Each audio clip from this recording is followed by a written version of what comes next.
Hello everybody, Tony Soto here with the Q.co with Miss Rhea Butcher. Hello. The first place winner of the queer comedy contest that happened in May. Congratulations. Thank you so much, Tony. Now, was that your first time at Zanies? Yeah. I hosted briefly at a show before that, like a couple weeks before that, but that was my first time doing like an official set. Tell the audience a little bit about what they can expect when they see you if they come and see you do stand-up. Sure. Well, they can typically expect a off-duty tractor mechanic, you know?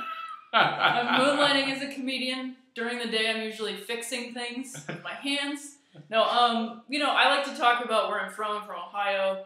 Just like being a lady man about town, those kinds of things. How is that? Because some of your bit is to talk about how the public perceives you, sure. and so how is that as a soft butch lesbian comic? What is that experience like?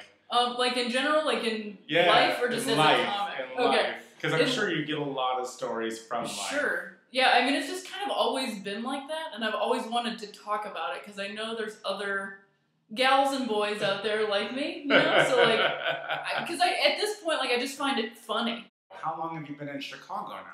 I moved here in about 2007 in spring. Okay. So it's been about 5 years. Yeah.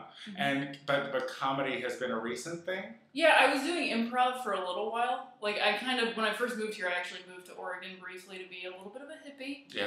Get back to my roots. Smoke some of that good shit. Exactly. Yeah. Have some seitan, feel really good. Climb some mountains, ride some bikes, get in some streams. Yeah. But then I came back, so I've been here, and then I started doing improv pretty soon after that, and was just like afraid to do stand-up, and then... So what was the initial push? What got you to do it? I actually had an improv teacher, and I think it was his way of being like, stop doing improv. But he was like, you should really try stand-up, because I think you'd be good for it. And I was like, maybe I should. So I did. What was your first experience like? Do you remember where it was? Sure.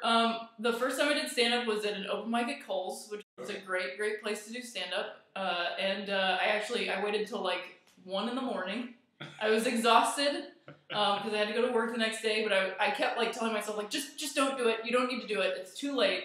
And so then finally I went up there, and I have no idea what I talked about, but somebody laughed enough for me to think that I should keep doing it. So. And so how's it been since? Oh, it's been great. I love it. I absolutely love it. I have a great time.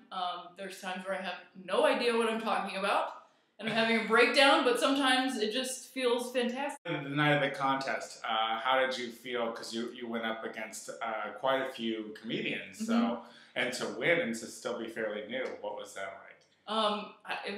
It felt great. Yeah, like it felt like the audience was really into it. Like, it was just like a really great room. Everything sort of clicked. It just felt really good. Where can people see you outside of June 19th at Zanies? Sure.